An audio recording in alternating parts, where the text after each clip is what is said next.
All right. Go. Yes. Well, good afternoon, everybody. Thank you for joining us on this webinar today. We're going to hopefully speak for about 40 minutes, and then we'll have time for questions afterwards. We thought it was important to take the time to talk to new and continuing counselors and staff of the municipalities of the Mighty Peace Watershed Alliance to kind of give you a bit of an introduction to who we are, what we do, and how we fit into the broader WPAC world. So welcome. We have turned chats off, but there are Q&A. So if you have questions, by all means, put them in the Q&A. And we'll maybe be able to open the mics after we finish the presentation. So hopefully today you at least take home one tidbit of information that is going to be important to you.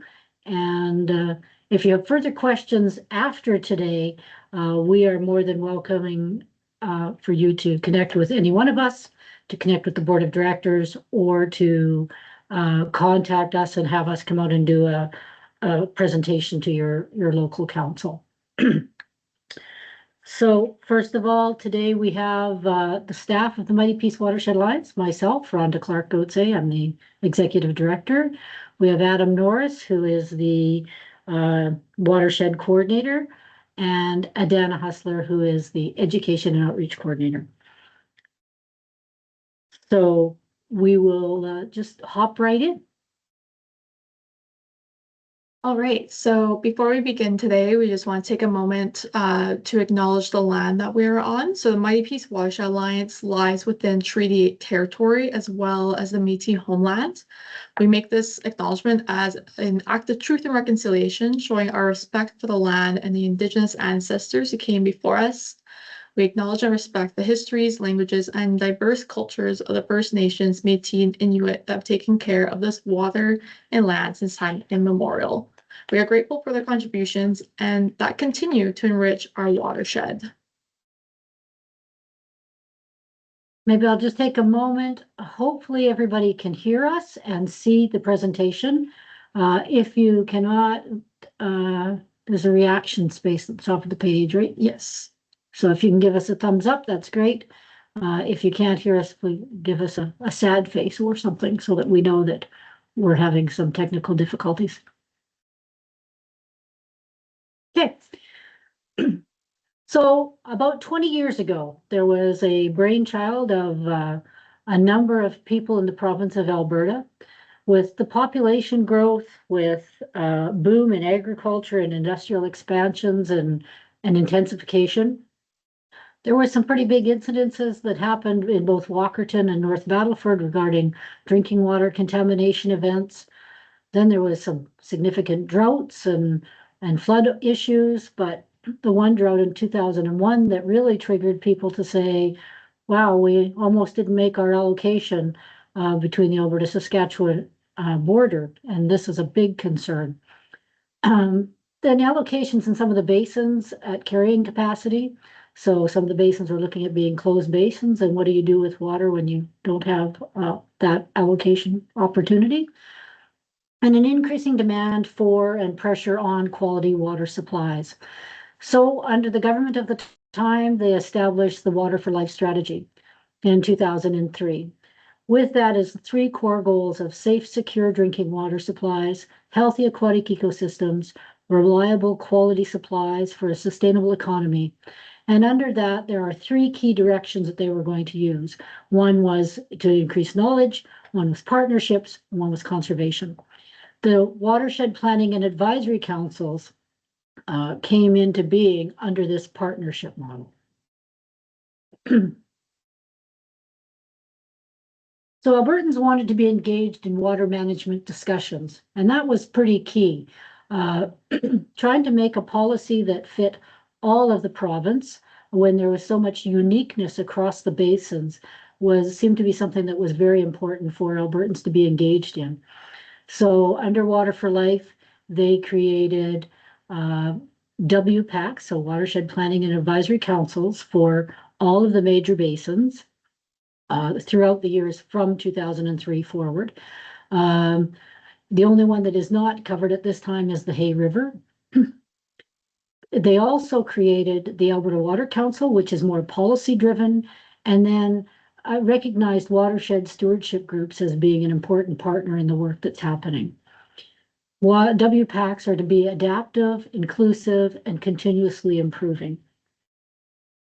This strategy was renewed again in 2008. And in 2013, some of you may remember water conversations that happened around the province under the government's management. And that was part of revitalizing the Water for Life strategy once again.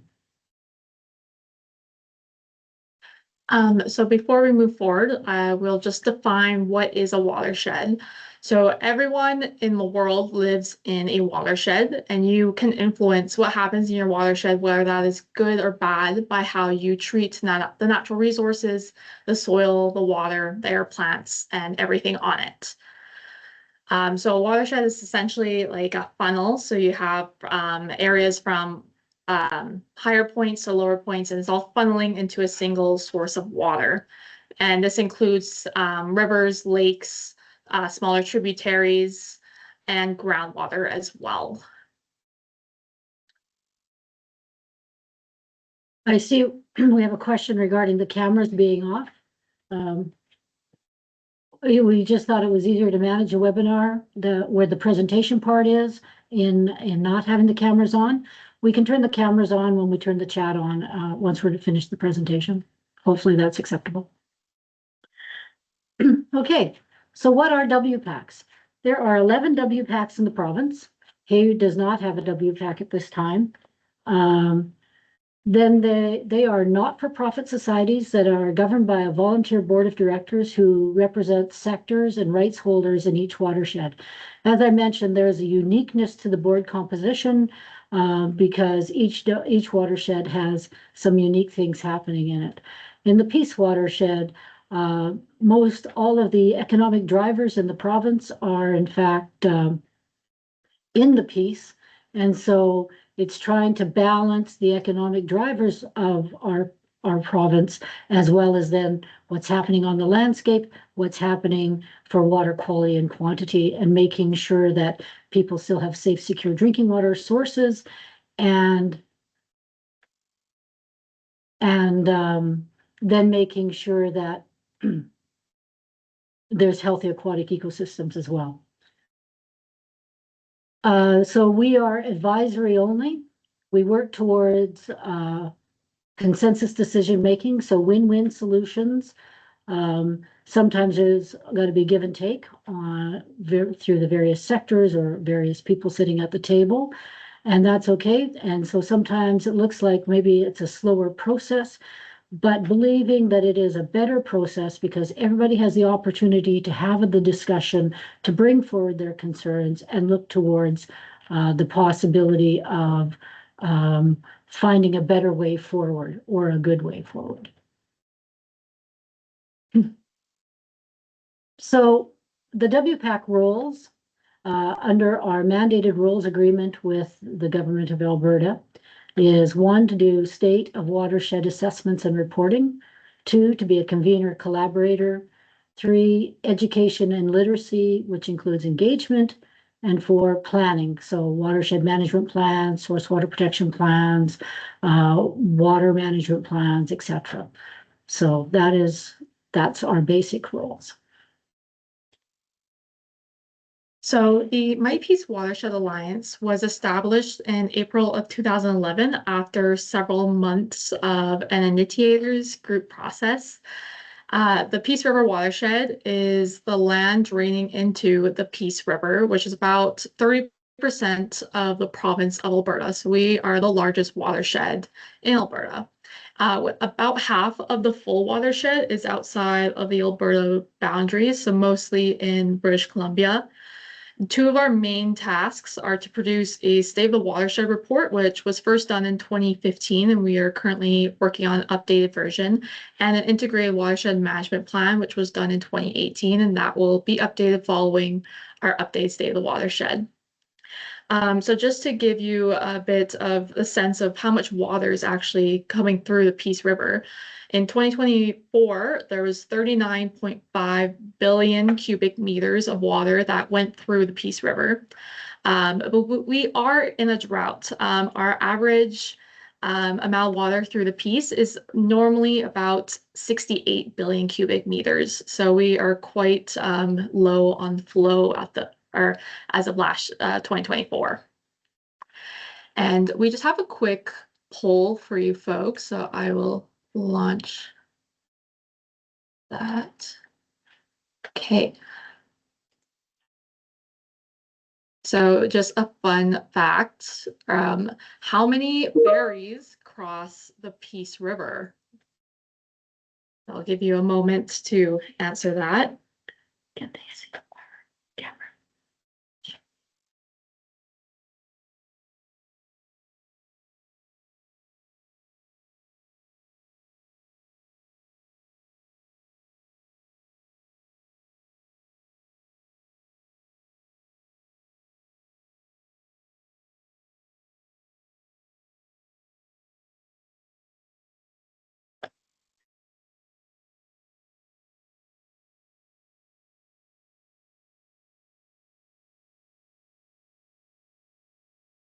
Okay, so if you answered two, then you are correct. We have two ferries across the Peace River, one at Lacrete, and the other one is at Shaftesbury Ferry, which is just south of the town of Peace River.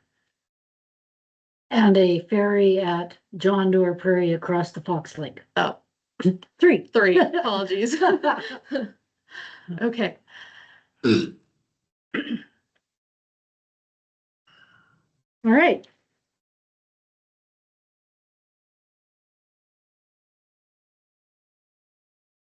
Before that, no. Okay. So the Peace River watershed has 5 subbasins here in Alberta. You'll notice at the top part of the map that it also includes the Slave River Basin, which MPWA was given responsibility for as well. The other map, the blue colored map on here, blue markings, shows the tributaries and water, but it also shows the municipal boundaries in correlation to the subwatersheds. So sometimes we get comments about, well, you're doing certain things in certain subbasins that don't apply to our whole municipality. And that's because the boundaries do not necessarily match up. And we recognize that, but a watershed is geographic and municipal boundaries are not necessarily geographic in their case.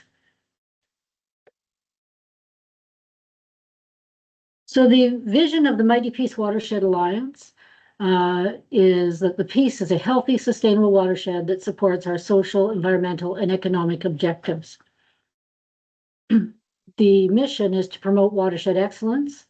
We will do that by monitoring cumulative effects from land use practices, industry, and other activities on the watershed, and work to address issues through science, education, communication, policy, and by supporting watershed stewardship.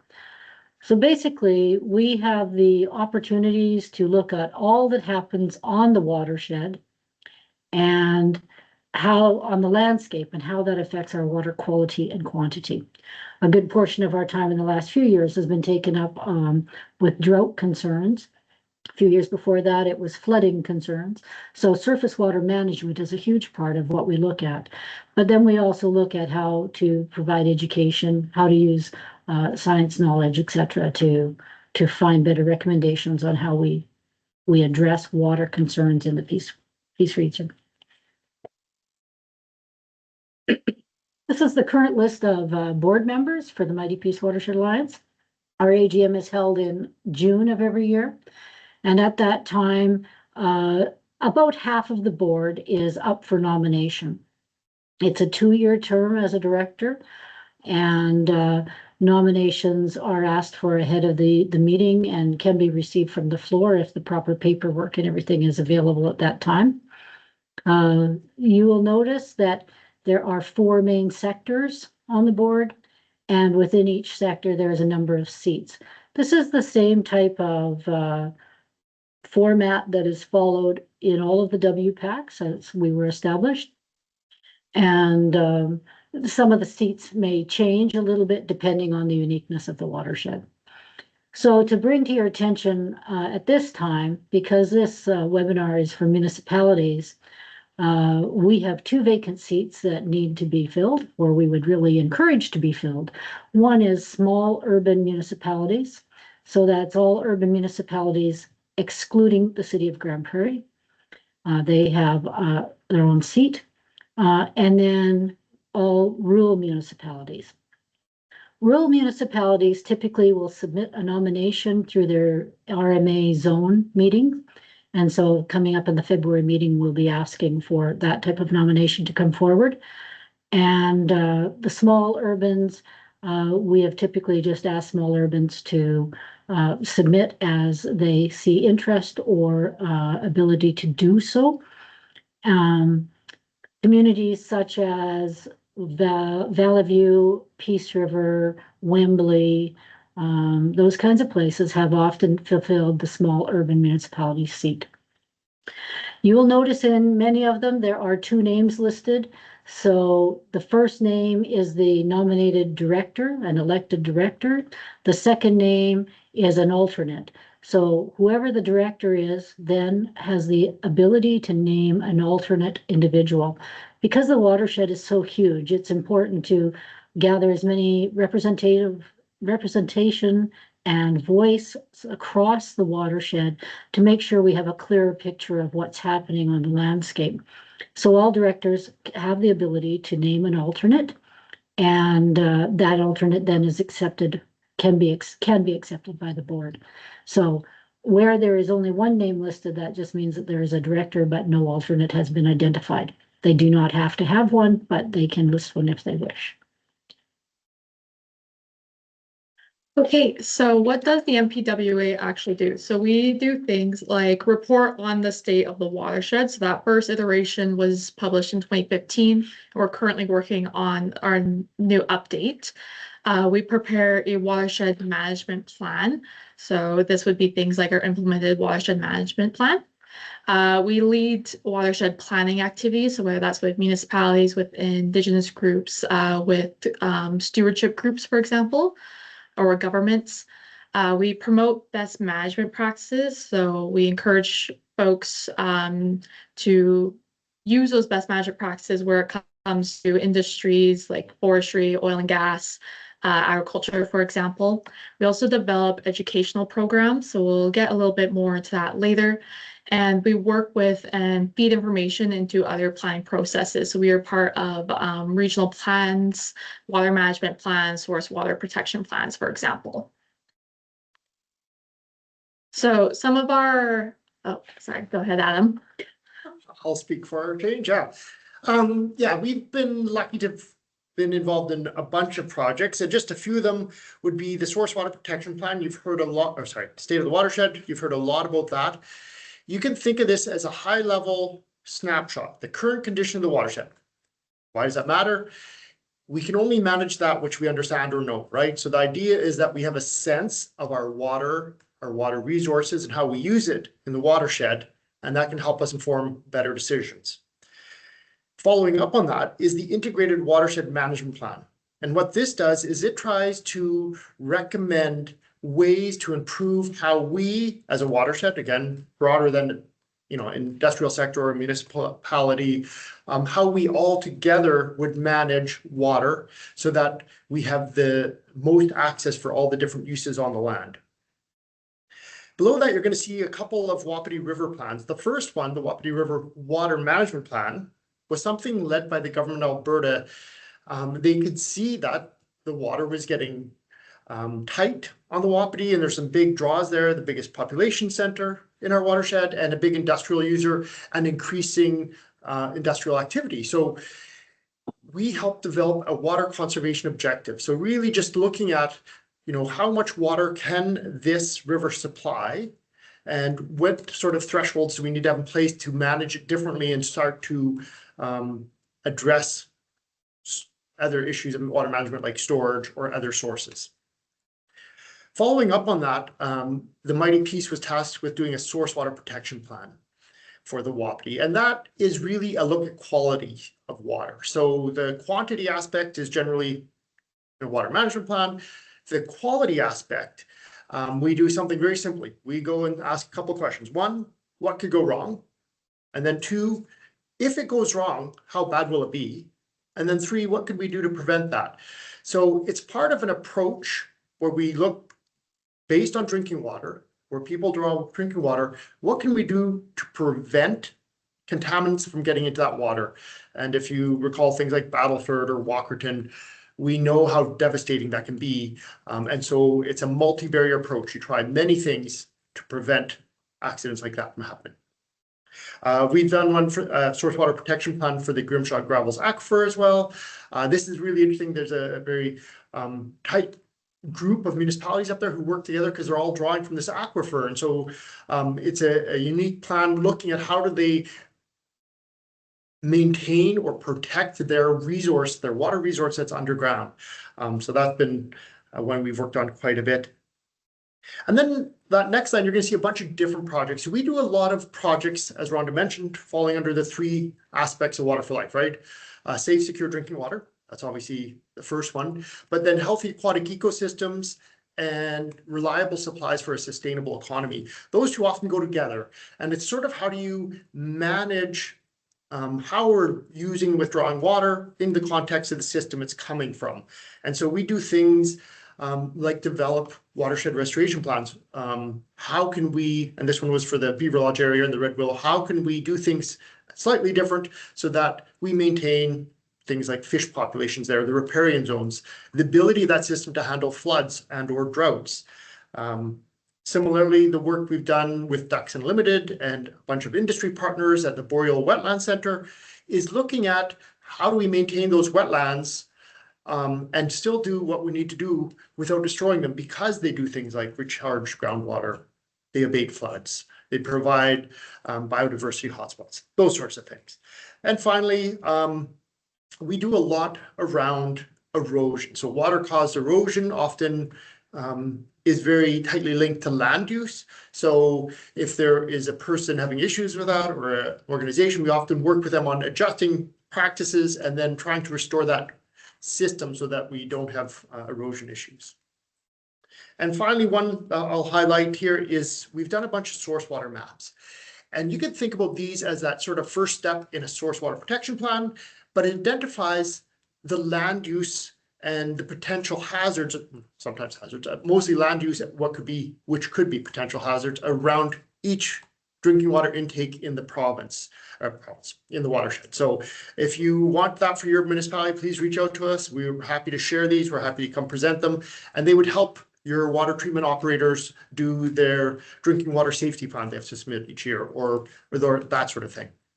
Next slide, please. Currently, I'm just going to hit some of the highlights. We are continuing to do our IWMP, this Integrated Watershed Management Plan. We've made high-level recommendations. I won't run through them now, but these are things we follow up on. We check every year to see how is implementation going, and we look at what we might have done, but more importantly about what other organizations have done. A lot of these recommendations are things we can't do. We continue to follow up on our source water protection plans, so the Wapiti River as well as the Grimshaw Gravel, and see that they're being implemented, because we've made recommendations on how to safeguard that water and we want to see that implemented. We've got projects funded through a variety of sources like the Watershed Restoration Resiliency Program as well as Eco Action, and these would be projects like the Peace River Small Tributaries or Resiliency in the Wapiti Watershed, and where we've typically been working with agricultural producers for them to address a water management issue, often erosion on their land, and still produce agricultural crops there or livestock. Finally, we are doing some lake monitoring. There's not a lot of data on water quality in the Peace, so we've been working with Alberta Lake Management Society to do this monitoring. And again, it's one of those things that you can't manage what you don't know, and we know how important lakes are recreationally to the people of the Peace. Next slide, please. So coming back to the state of the watershed, Adana and I think Rhonda both mentioned, we are starting a new version of this. The first time we did this, we were just started up, so it was a bigger process. At this point, we're trying to update this high level view, this current condition snapshot of the watershed.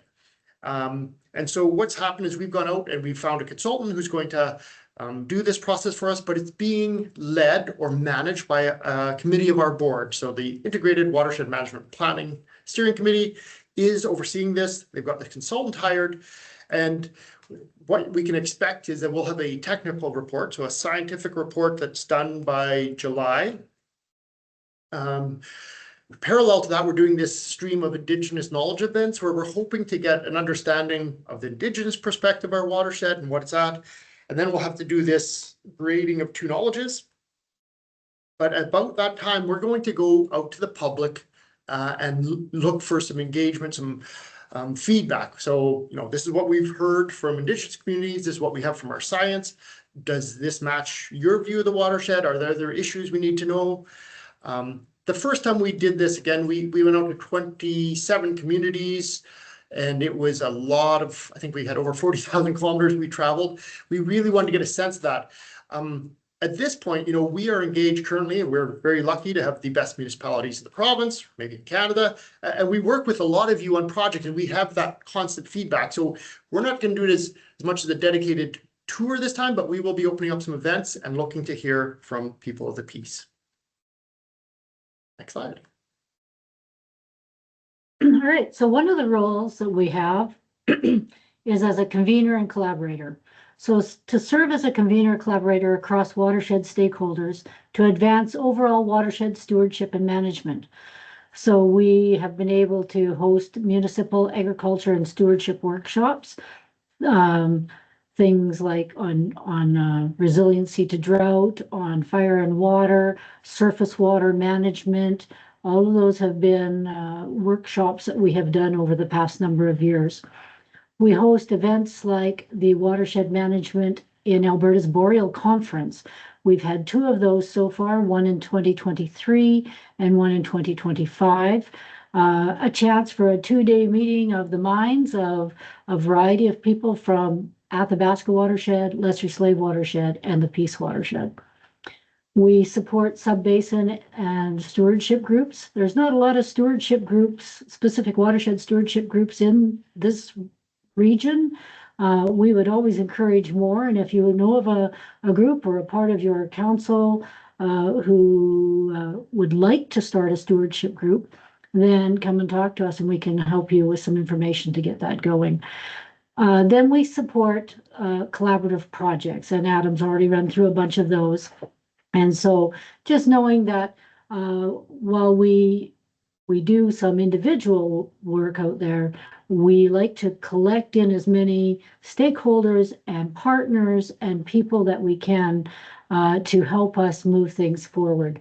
We find that the buy-in comes in doing projects when we include more people in the process. Another one of the things that we do is planning.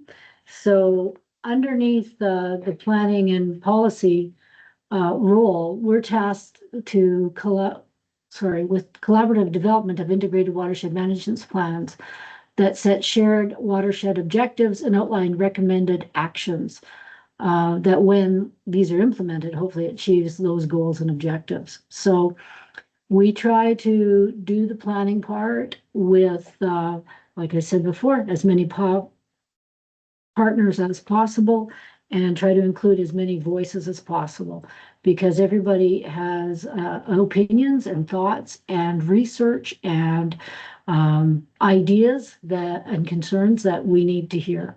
So just a reminder, most of the plans that we do are not statutory, meaning that they don't necessarily have a legal authority, but they serve as guidance for decision makers such as our municipal partners, regulators with the government of Alberta, industry, etc. So it's a really important part of what we do, and we are willing to share that information and work through that process with you as we move forward.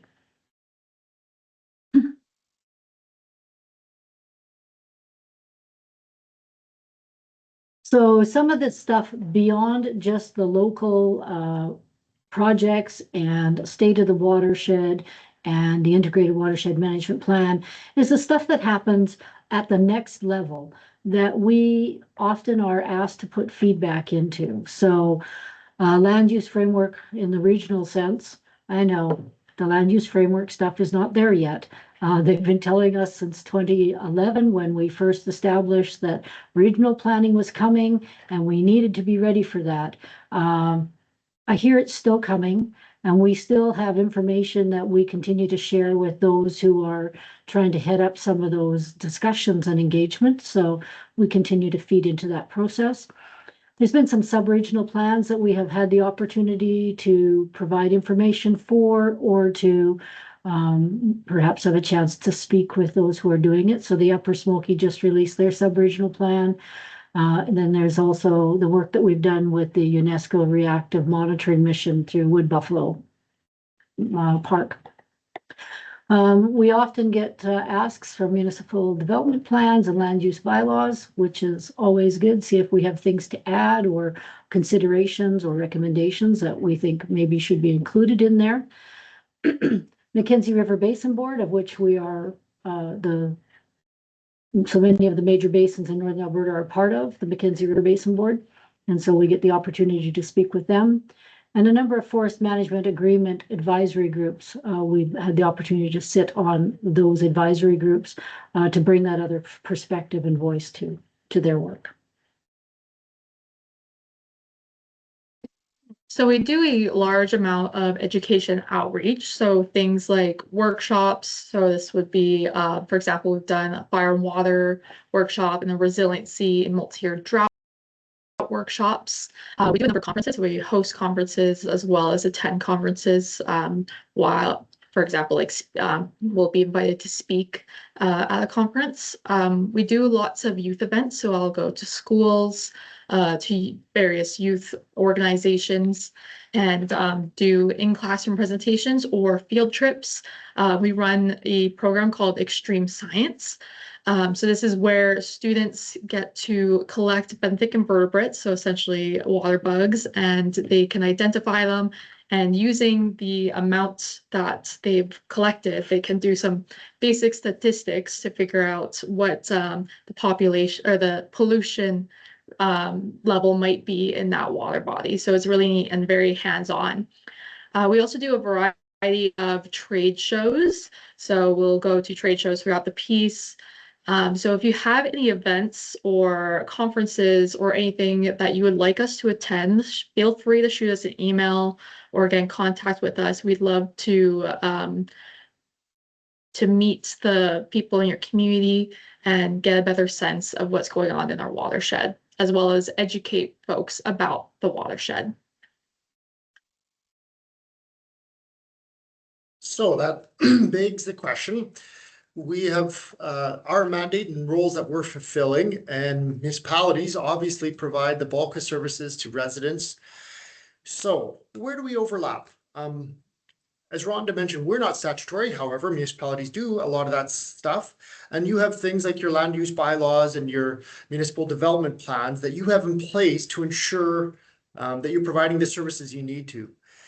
And when you're doing that, I think there's an opportunity for us to provide a watershed perspective. So what does that mean at the larger scale? And we're happy to work with municipalities on that.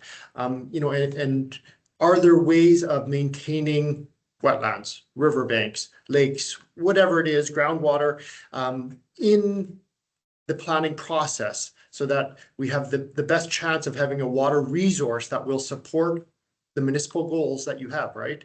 So that is what we think is the point of intersection, is that you deal with a landscape level, we do too. Your focus is the residents that you're providing services to, and we really come from the water aspect, but they intersect at a lot of points, from everything from stormwater to ag stewardship programs, or source water protection plans and water treatment.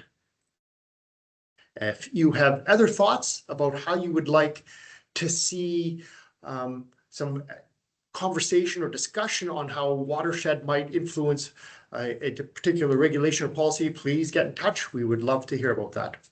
Next slide.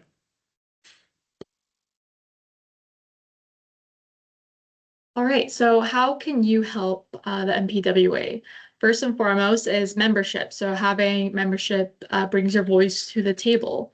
Assisting in reviewing and providing feedback on our recommendations and actions. So sometimes we have ideas, some maybe you have a different idea. We love that feedback.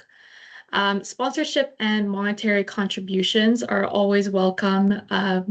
Takes money to run our programs and to provide the expertise. If you have members of staff that may be able to provide technical expertise as well, that is a great asset that we welcome, because we don't know everything. We also, if you have any opportunities to provide, or opportunities to educate the public about the MPWA, our goals, our projects, best management plans, for example. Providing feedback and insight on general water resource concerns, developments, and usage. And really what our largest ask is just an open dialogue around water and watershed management. It goes both ways. We can, if you have an issue about water, you can bring it to us. We can provide our perspective and how we think you may be able to move forward with it, and just have an open dialogue around water.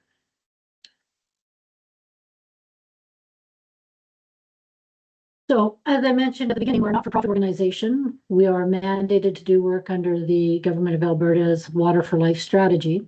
So because of that, we do have a Government of Alberta core operational grant. In the early years, it was a year-to-year kind of thing, and you never quite knew how much was coming, when it might come, etc. The last couple of terms, though, we've had 4-year grant agreements with the government. And right now we're in the middle of a 4-year grant agreement. And to get that, we did sign the mandate and rules agreement document, so an MOU. And we are currently receiving $320,000 per year to cover operational stuff. So the board expenses, the office staff, the office, general running of the organization. Any other projects and specific projects that we do, we need to look for sources and grant money outside of that. So we get a number of donations and grants through provincial and federal governments, through industry, and through municipalities, which allows us then to do a number of the education components, a number of the workshops. The major projects that Adam talked about are all funded through money outside of the operating grant that we get from the Government of Alberta. In-kind support is tremendous for all not-for-profits, and so we track our volunteer time on boards and committees. We track partner agencies in outreach events, landowners and restoration projects, etc. Typically, depending on what type of projects we have running in the year, we're somewhere around $200,000 to $240,000 of in-kind support in a year. So that is an exceptional value and incredibly important to how we move forward. So as the 11 WPACs in Alberta, we collectively track and report on a number of metrics and produce and provide wide summaries. So for example, we've been able to gain an additional $7.1 million in additional funds, which is almost doubling our province of Alberta's investment in WPACs. And we've received over $3.2 million in-kind support from various partners and volunteers across the province. So we've been really able to leverage that provincial investment in WPACs and creating an even larger impact.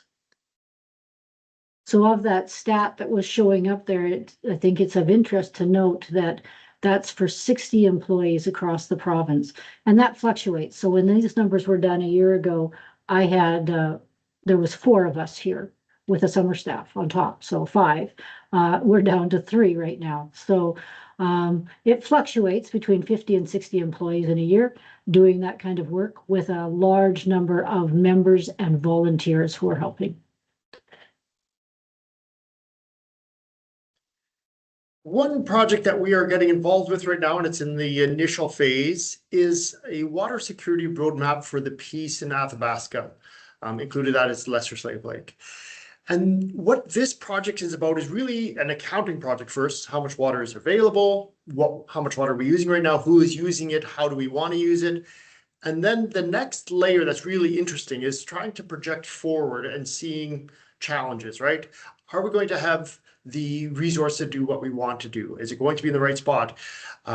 As you would know, as municipalities, we are in a time of changing water use, things like nuclear projects, lithium mining, data centers. There are all these sort of new potential water uses coming on board, which will affect the water resources available for those around them. So it's an idea of trying to get a sense of, again, we can only manage what we know, a good sense of where the water is, where it's being used, and then we can have discussions about how best to allocate it and or protect it. Next slide, please. So the Water Securities Roadmap project, when it first was talked about, there was no conversation at the provincial level about the treating the Peace and the Athabasca watersheds as one. So I think this security roadmap project is even more critical in light of the changes to the Water Act under Bill 7. So I know that the group who is leading up that project will be talking to municipalities or perhaps has already sent some information out to you. So we would like to make sure that you stay informed of what that project is and how it is progressing. So our final slide here is just our contact information. You can always go to our website to find out more information about any of the projects that we've talked about today, and more importantly, many of the other projects we haven't talked about today, of which there are a number.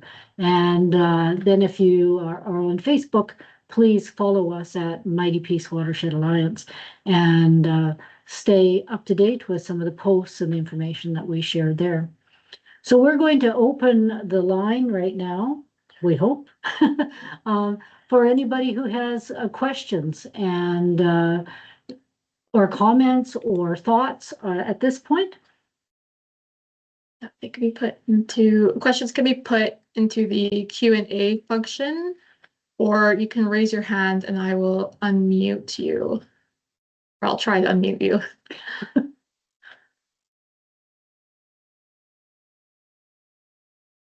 Colleen. Okay, Colleen. All right, Colleen, go ahead. Hi, thank you so much for having this webinar over our lunch hour. I very much appreciate it. I just was wondering if the Mighty Peace Watershed Alliance has had any conversations with the Alberta government or the proponent for the new nuclear site that's coming up for proposals in our Peace region. Has there been any contact made with you guys about water usage and water planning and our source water protection plans, that sort of thing? Yes, Energy Alberta has connected with us. We've had them present to the board beginning of January, and they're going to do a fuller presentation to us at our February 11th meeting, because we had at the board, of course, the board is a number of people from a variety of walks of life who had a lot of very clear questions about what we needed to know and how we wanted to find out that information and maybe move forward with some recommendations or thoughts on that. So as Colleen, as you know, we're a consensus board, so we do not have a stance as the organization one way or other for or against any type of the development like that, but our push is going to be to ensure that many things are considered, whether that's environmental assessments, water quality, water quantity, which in the Peace in the last 3 years, we haven't seen anything yet, the drought and, as Adana said earlier, half the flows we had from, you know, our average. So we want to be very clear about the concerns we have about the water that is available in the piece and how that can fluctuate and how we're going to use the water, cumulative effects, what happens downstream, etc. So yes, we have had those conversations and we're going to continue to push to have more of them.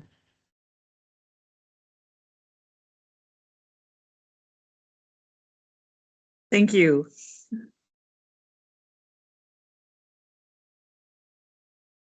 Right, any other questions?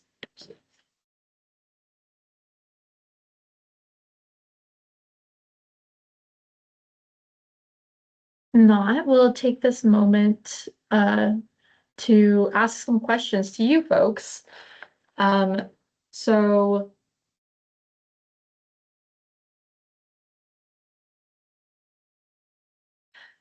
on your screen, there is a question. So what issues and concerns are most important to your municipality? And I would like you, and you can rank them, with one being the most important. And if they all show up as ones, we're okay with that too.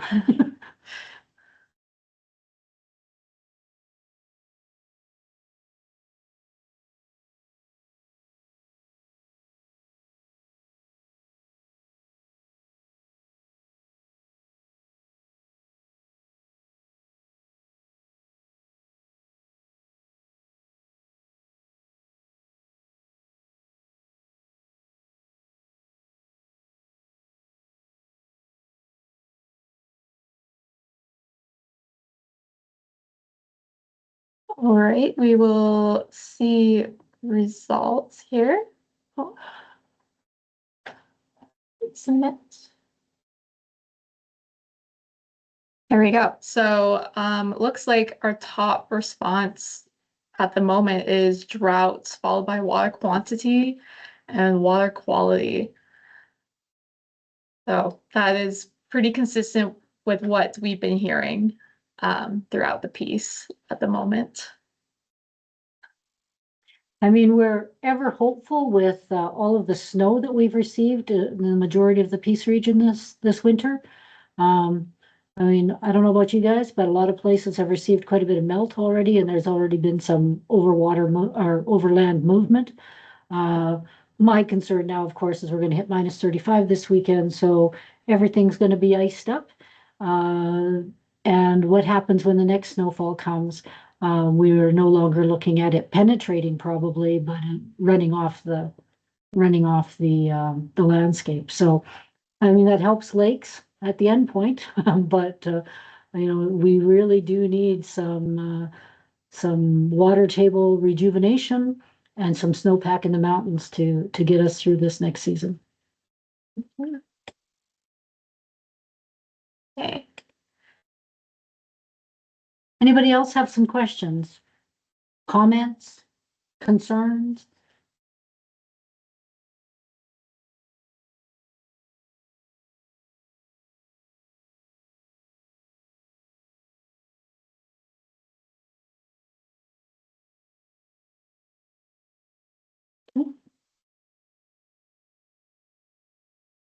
Okay, if not, we have another question for you folks. So what kinds of projects are you sure, Robert, we can go to Robert first and give people a moment to think about this question. Okay, Robert, go ahead. Hi, Robert McLeod, Mayor, Town of Manning. I have the Notikewin River that runs through our town, and as it winds, it obviously erodes banks and stuff. And I was wondering, is this an organization that would help the town in stabilizing those banks, or is that something outside of this committee or this group? Thank you. Adam, would you like to address it? Yeah, for sure. We do a lot of bank erosion projects.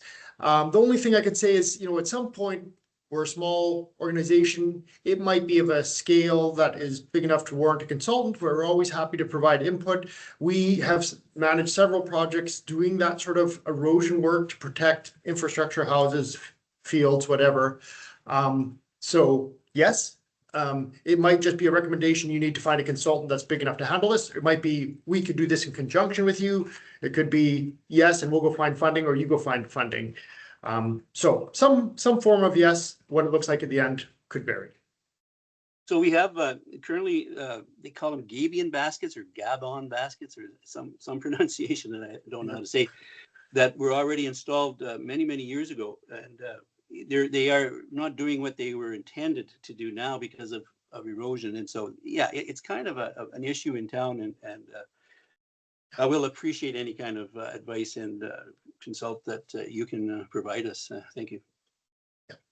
For sure. Yeah. And Robert, we had talked actually with previously December, talked with the CAO and the Director of Public Works, I believe. So yeah, we've been in discussion. Yeah, we'd love to come up and help out. So keep that on the books, and we will make a visit if we're invited up.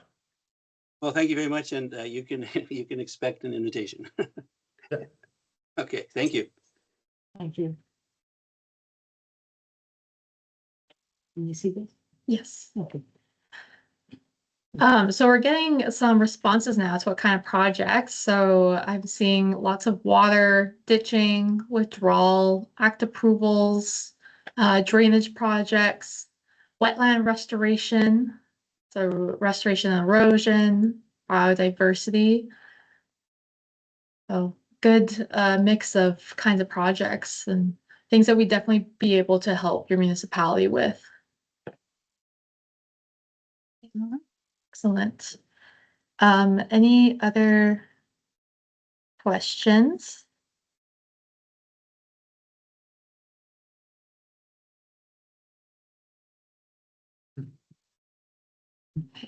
All right, well, if there's no further questions at this time, like I said before, if you have comments, concerns, thoughts, ideas, want to know more about specific projects that we've done, or have another project in mind that you want to clarify around, please connect with us.